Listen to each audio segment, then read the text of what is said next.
The NBA schedule is released. We've got all sorts of details on who the Nuggets play and when, how tough it is, how easy it is, etc. All that. Plus, Nikola Jokic takes on Luka Doncic in a Eurobasket friendly. Slovenia versus Serbia. Reactions to that.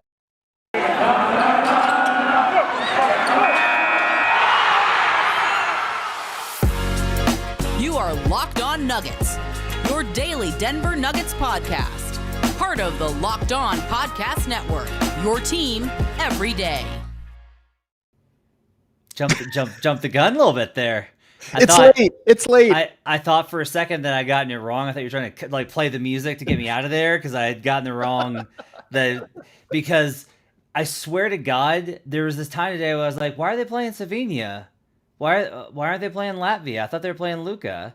And I was like, oh no, that's not right. Don't get those two good things confused. That will not go well for you. Not as badly as confusing Serbia with some other nations, but still. Gotta get those right. So glad that I got it right there. Welcome to Locked On Nuggets, your daily Denver Nuggets podcast, part of the Locked On Network, your team every day. Thanks for joining us, making this your first listen each and every day. Really appreciate you guys joining us. Like Marcus, who says, hurry up. Fat Frost J124, who joins the show. Rayvon Hackshaw is joining us here at 12:20 Mountain Time. Folks, we're busy. We're awful busy. I gave you a show earlier, but we had to go ahead and get this one in late as a reaction to the NBA schedule. This will be Adam's last show for a while, for a week, 10 days-ish, as he and the DNVR crew heads to Serbia. So make sure to follow all of their adventures over at DNVR. But we're here to talk about Denver Nuggets and their 2022-23 NBA schedule. The schedule was released on Wednesday. Number of things to take away from it. Lots of stuff to kind of get into. Adam, where do you want to start? I think we have to start with the beginning because to me, the opening slate, the first week is the most loud part, I guess. There's a lot of interesting things, but to me, that's the most all of this stuff comes out in the wash, right? More or less, it comes out in the wash. It's just the little things. You don't think it does? I don't, but that's okay. Go ahead. Oh, well, okay. I'm excited to hear about that. But the one thing that I think is definitive about the schedule is that Jamal Murray's return is going to be kind of strange. It's going to come on the road. Look, he's been gone for a year and a half by the time that he'll play. It's going to be an emotional moment for him, for the Nuggets, for the team, for the fans. And really, is there any place that is less special and worthy of the dramatics than Salt Lake City versus what's likely to be a tanking Utah team? Are you kidding me with this? I know the NBA has a lot of things to juggle, Matt. I know they're not interested in all that, but that just felt like one they could have switched. Yeah. Couldn't they just done Utah at Denver? There, boom. Yeah. My problem is that there are so many teams that this would have been a story. That they would have been like, oh, we have to have him at home. It's his first game. There would have been a priority. There would have been a priority given to that game. It would have been a big deal for them to make sure that game was home. So that's why I can't really understand the idea of why this was so hard to kind of figure out. That I personally can't get my brain around it. By the way, Ball Arena, one of the issues is that the Avalanche have a game on Wednesday. That's an issue. They've got one scheduled for Wednesday. Okay. But still, you could have, I don't know, just wait, because they can't do it on Tuesday because they weren't going to be on national. They weren't going to be on the opening slate, and that's fine. That's okay.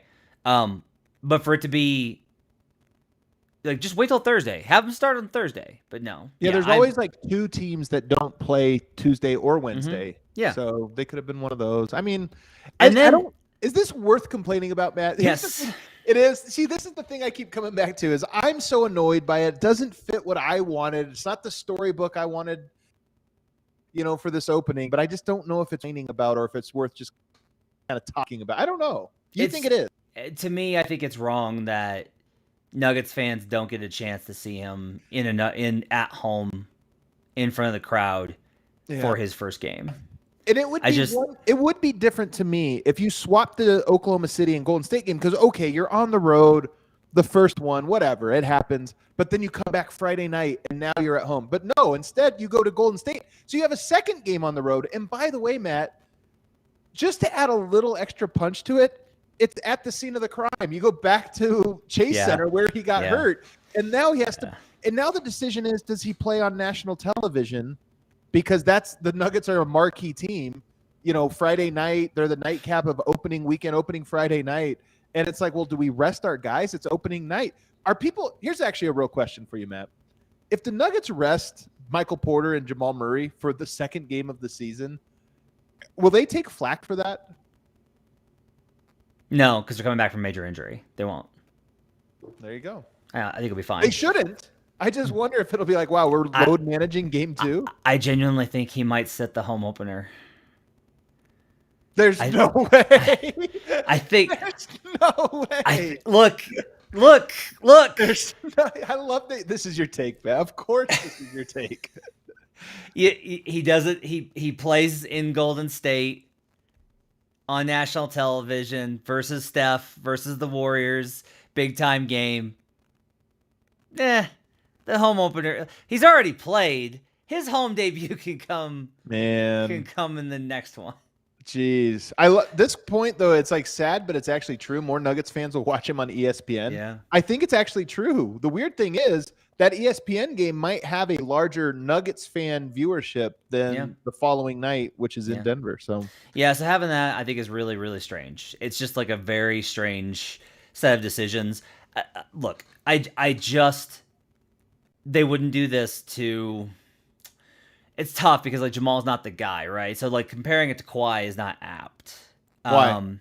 Because Kawhi's a higher star. Yeah, because like Kawhi's like the guy, right? Like I'm trying to think of like a comparable player in terms of like status where he's the second best player on the team. Like coming back, yeah. Yeah, Booker's a little. Again, we kind of talked about how Booker's kind of like at least Suns fans feel that he's the best player on the team, right? So like that doesn't really translate. Yeah. Maybe Ant. Maybe that's like a comparison that you could say. Like, what if Ant missed a year and he came back, right? They would probably do it to Minnesota, but this doesn't happen to LA. This doesn't happen to Brooklyn. Doesn't happen to Chicago. Doesn't happen to Miami. And that's like the real point here. It's just like you're doing this because it's Denver. You can get away with this because it's Denver, and that's wrong.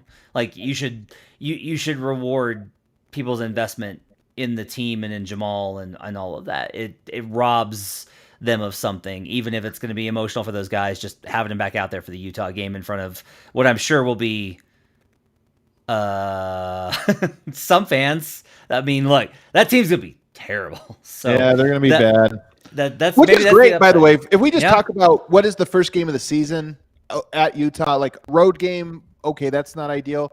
But getting a game that, depending, if Donovan Mitchell's there, I still think it's a tough game, but Denver should win. Like 8 out of 10 times they should win. But if Donovan Mitchell does get traded, as Vegas certainly seems to think is going to happen between now and then, as the schedule makers seem to think is going to happen between now and then, if that happens, that one feels like a really nice gimme for Denver. This opening schedule is ridiculously soft. You have to play the Warriors on Friday, but this is the schedule. You open up versus Utah. You play them a week later at home. Yeah. If you expect Utah to tank, which everyone is, then that's 2 games versus a tanking team. You play Oklahoma City twice, once on a back-to-back at home. Yeah. But you play OKC twice and San Antonio twice, and then Indiana before you have to face Boston, Chicago, New York, and then Dallas twice. Like, when you look at the broad strokes of the opening schedule, everyone gravitated towards the home-away splits, and they're on the road a ton in the first 20 games. But they're also playing a schedule that is balanced in terms of you have stretches of hard teams, because that's how it goes in the NBA, but you have a lot of games in there where they're going to be winnable games for Denver to build up a record. Yeah, I agree with you. I mean, catching the Lakers twice early I do look at those kind of things. The Lakers are likely to be better, I think, early on, just because by virtue of rested and healthy. So a little bit of a tough break there, but I don't think a big enough deal to really fret about. And then to your point, there are just a lot of bad teams. I mean, San Antonio twice, Oklahoma City twice, Utah twice. There are. I do think that just the overall competitiveness of the first 15 games or whatever, 10 games, I do think it sets Denver up very favorably. And by the way, I kind of like, if you look at the schedule, it's a lot of road games early. They hit a middle patch that is super home heavy. It's an unbalanced schedule. Like they're on the road a lot early and late, and then they're at home for almost the entire middle portion of the season. But I do like how that shapes up. I think the Nuggets should be hitting their stride by mid-December, certainly by January. And the fact that you get so many home games during that stretch, to me, I feel like is a really good opportunity for Jamal and Michael Porter to really try to hit their stride, gain some confidence, and gain health in the middle of the season. We'll dive into more about the schedule. We'll get into some of the details about things like when they play the hard teams, when they don't, the ending of the schedule, which I think is interesting. Some of the other trends from who and when they play the schedule. We'll do that when we come back on Locked On Nuggets. But first, I've got a message for you from the NHTSA. Drive sober or get pulled over. You're hanging out with some friends and putting back a few drinks. A few becomes a few too many. And as the evening comes to an end and people start to head out, you think of calling for a ride. You've got so many options with Uber and everything else. Nah, you live nearby. You can make it home okay. It's no big deal.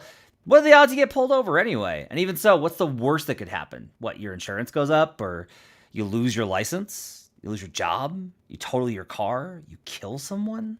Everyone knows about the risk of driving drunk. The results are tragic and often deadly. However, that still doesn't stop everyone from getting behind the wheel while under the influence. And that's why police officers are out there right now looking for impaired drivers on our roads to save lives. So if you think you're okay to drive after a few drinks, think again. Play it safe and plan ahead to get a ride. It only takes one mistake to change your life or someone else's forever. Drive sober or get pulled over. We'll be right back on Locked On Nuggets.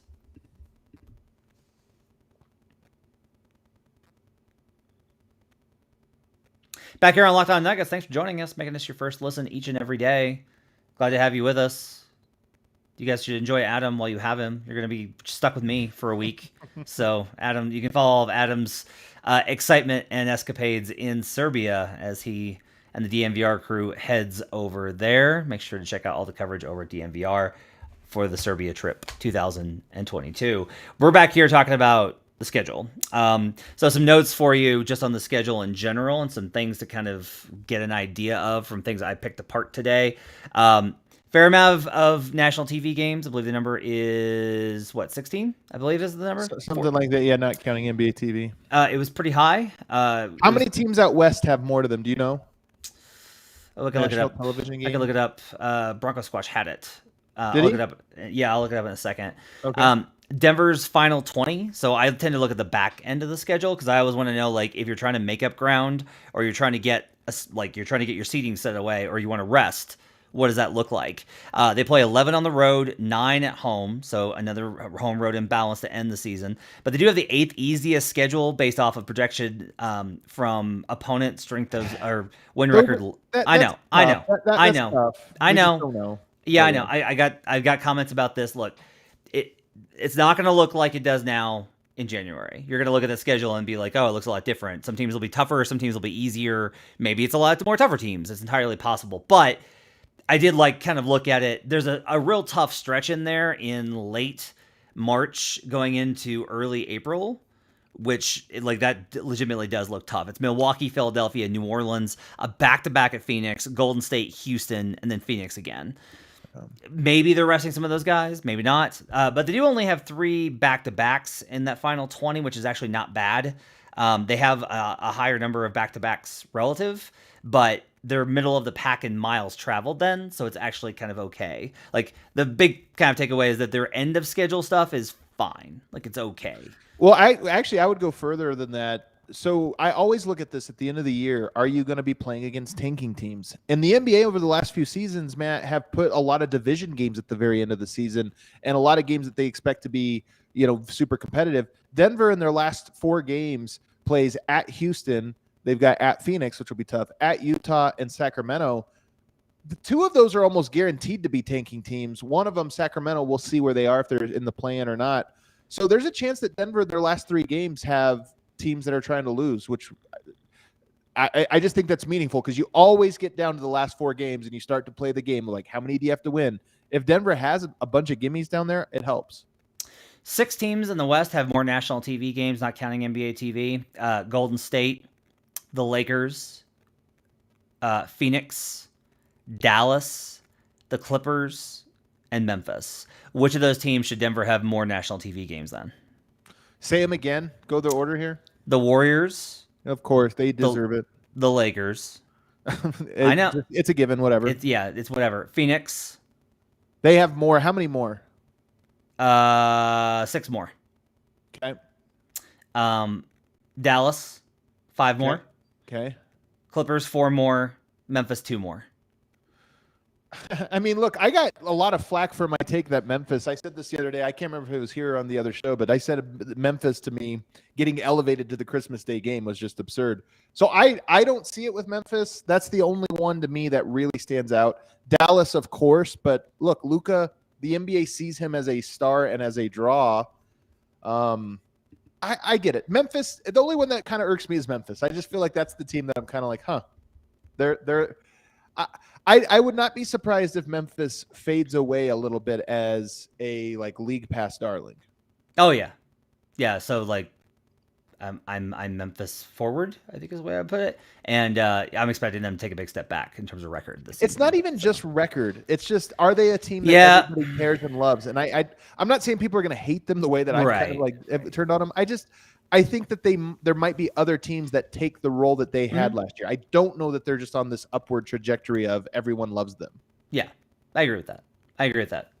So some other notes I think to kind of keep in mind here as we look at the overall schedule stuff. And if you're wondering how I pulled this stuff, there's a great site called positiveresidual.com. Oh, it's the best. The absolute best. He's got an NBA app that basically breaks down the schedule based off of all the rest and travel factors. It actually shows you the map of when they're traveling. You can do the splits by date.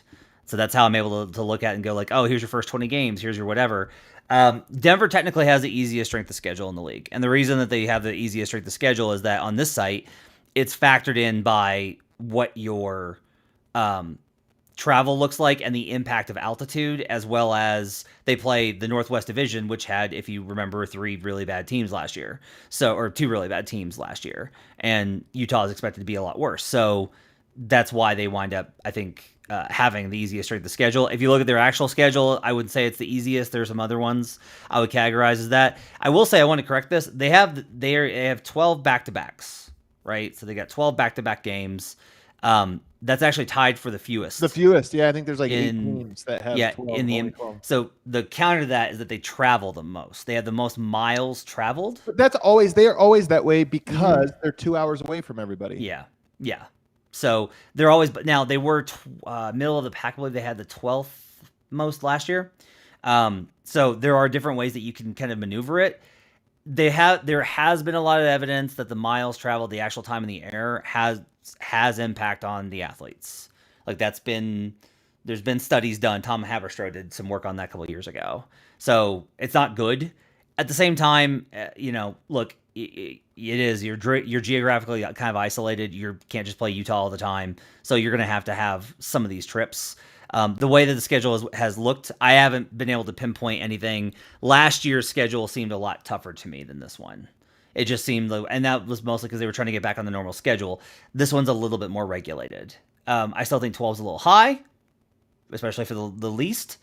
But in general, it's pretty good. I do love Josh commenting on this because it's absolutely going to happen. Over under on Malone saying, quote, "We travel more than anyone in the league. Not to make any excuses, but the travel time is insane." Yeah, we're going to hear a lot of that. That's such a great Malone, the excuse, but not to make an excuse. Not to make an excuse.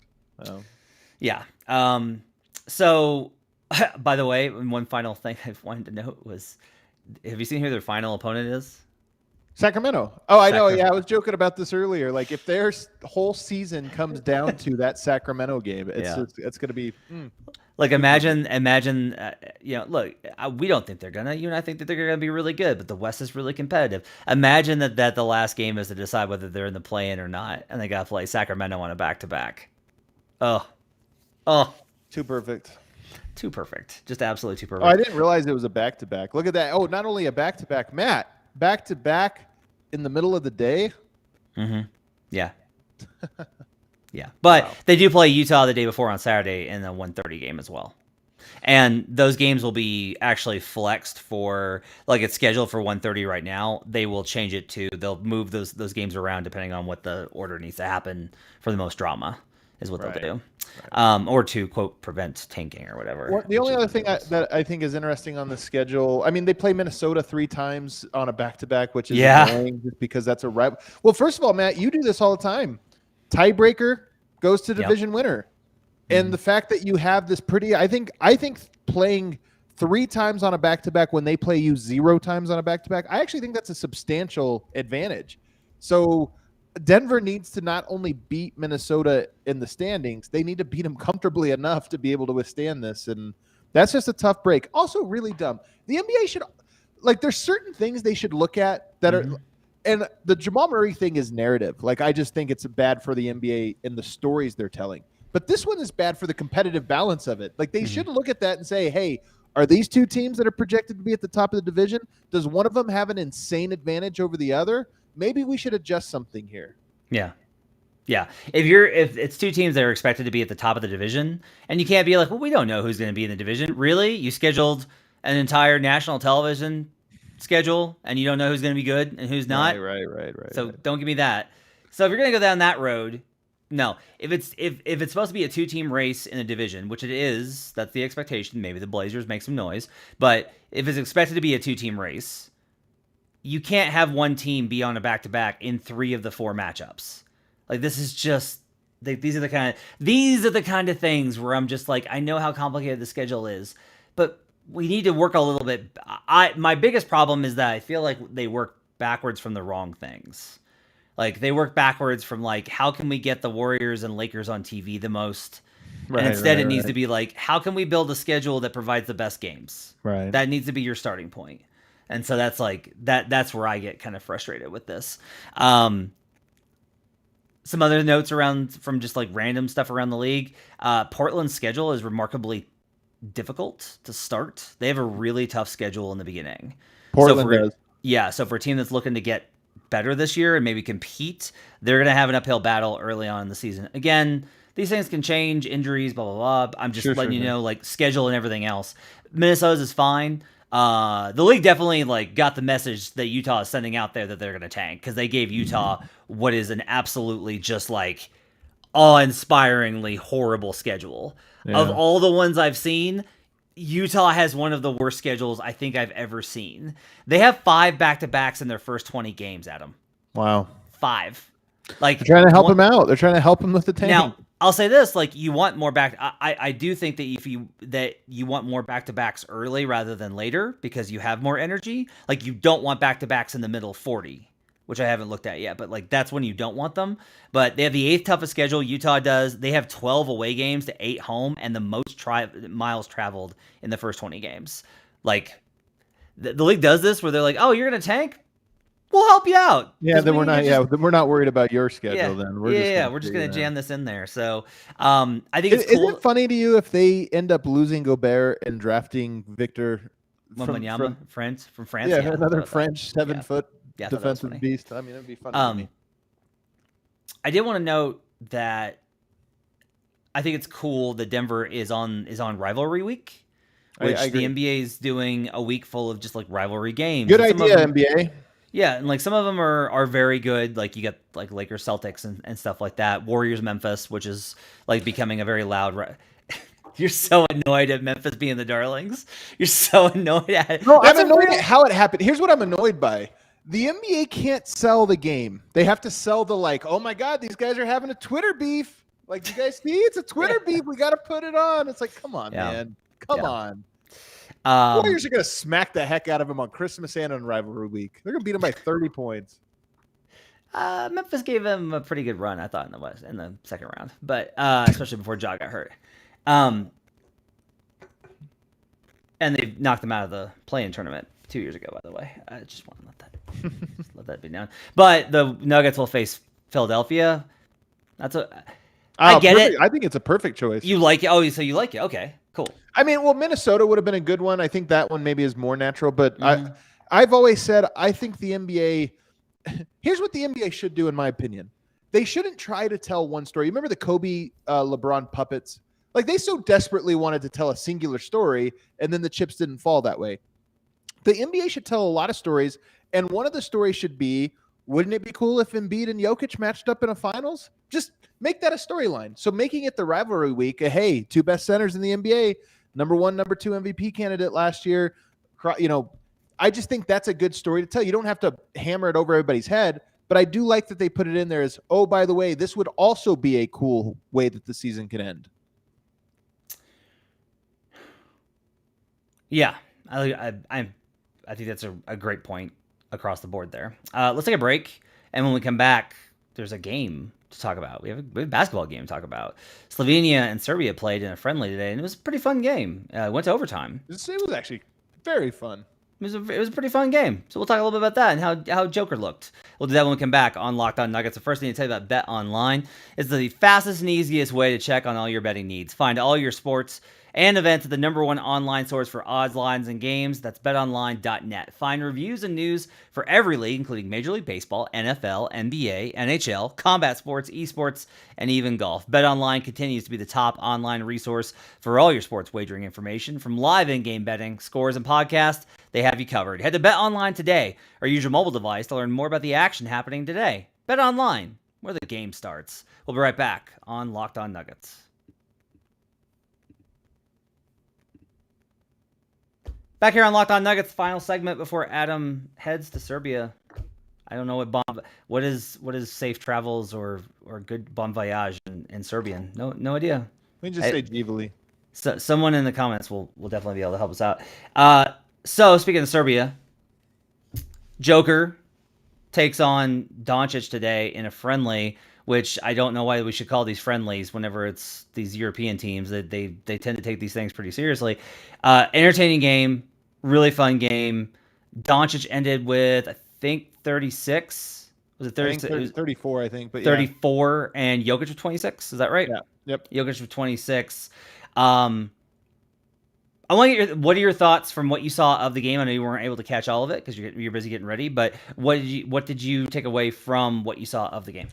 So as of things pertain to the Denver Nuggets, I had notes on Serbia, but as things pertain to the Denver Nuggets, I just thought Jokic looked great. And I don't think he had a great game. I mean, he had a very good game. But I just thought he looked quick. He looked spry.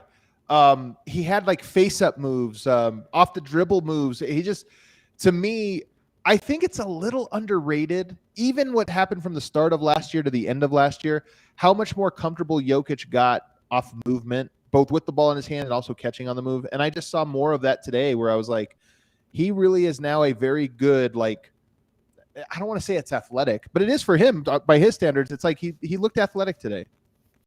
How is it that he manages to control the game and play at only his pace, which is slow, not plodding, but he plays the game very patiently, and yet he's always ahead? Yeah. This is what continues. That's what stood out to me today. Is just the reminder of how, again, this stuff just looked very effortless for him, where he was just able to do stuff and make stuff happen, whether scoring or finding guys open for three. Where it's just I wrote down my notes light work 3 times. Yeah, it just looks like such light work. Doncic was sweat was pouring off of him. Hit the sky hook over Joker. Lots of stuff there. Big season from Luka coming because he's going to be in shape because he doesn't have a choice. So exciting. Maybe we'll see. Exciting for him. In general, thought Joker looked good, spry. Didn't wasn't laboring. Didn't look frustrated. I thought he looked frustrated. Why? Because I don't think Serbia is very good. No, they're missing a lot of their good players. Right, and they're missing a lot of their good players. That they're not good. It's that they don't have a very balanced roster. They're missing a lot of things, and so I thought he got frustrated in this game quite a bit. which is something to watch. Yeah. I didn't necessarily. I guess my point here was more that nothing seemed difficult for him, right? Like it wasn't. It was just like him trying to do the right things and it not kind of working out. I thought defensively, actually, I kind of liked how he looked. They had him playing up a little bit more, which was nice to see. Not necessarily dropping as much versus Doncic. It wasn't a high push. They weren't blitzing, but he was definitely meeting him at the 3-point line and sticking with him. I kind of liked some of those sequences that I saw on that. I made some notes on that. And now I've given serious analysis. Can I troll a little bit? Sure. Okay. I mean, you shouldn't, but sure. Since I get the comments in here from our friends in Serbia so often about the Nuggets, I just want to go ahead and say you need to fire your coach right now. You'll never win a championship with that coach, and you need to trade all those players. They all got to go. What are you doing to Jokic? Jokic is not going to win Eurobasket. Oh my goodness! I get it. That's actually a good troll. That's a good troll. Jokic is never going to win Eurobasket until he goes to the Warriors. That's the only time he should go to Slovenia. I mean, yeah, come on. See, I'm not gonna say that because that's gonna give me death threats, and I don't want that. No, look, it is a rough roster. They're missing a lot of their key guys, which is a bummer, man. Like if Serbia had all their guys, it'd be a pretty interesting roster to watch, but they seem to be missing a little bit of guard play. Vasa didn't have a very good game. No. Micic didn't have a very great game, but maybe he'll just be better and he'll make up for some of it. But Jokic, just clearly the best player, clearly the leader of the team, and I thought clearly in great shape and looked athletic. So to me, those are the things that matter most. Yeah, Luka is also awesome. Like they both look great. Luka also looked awesome. Do you have any Vlatko Cancar notes? I do not have any. He hit the game winner. I do not have any Vlatko Cancar notes. Yeah, he had the game winner, man. I just saw the open missed three that the two open missed Serbian threes that they had. It was painful. They actually should have won the game. They should have won. So it's they probably, I know it's a friendly, but as much as you can kick yourself in a friendly, I think they're probably kicking themselves because they should have won that game. I like the jokes from Dave Dufour today, which is Jokic can't win without Vlatko. It's proven now. That's Hey man, I will say this because I took some flack for saying, like, to me, I'm just a Vlatko guy. I believe in him. I don't think that he's like better than Jeff Green or Zeke Naji, so it's not that. I just think it's one of those things, like, he's so solid and he doesn't make any mistakes and he knows what to do, that he's a guy to me that if Jeff Green or Zeke Naji missed 4 weeks, I don't know that it would affect the Nuggets because they have Vlatko as the next guy up there. And again, he's not as good as those guys. I just think he's good enough that you can adjust and be fine. So I really like Vlatko, man. I think he's a good player.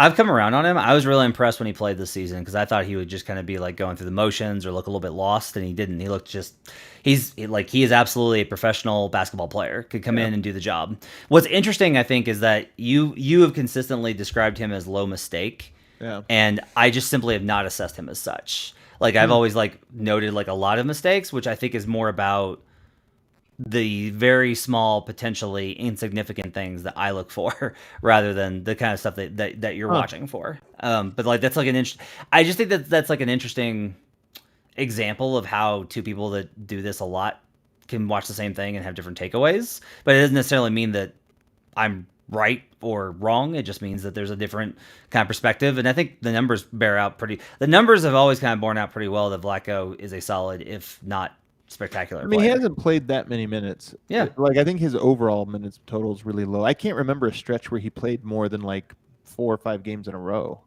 Right.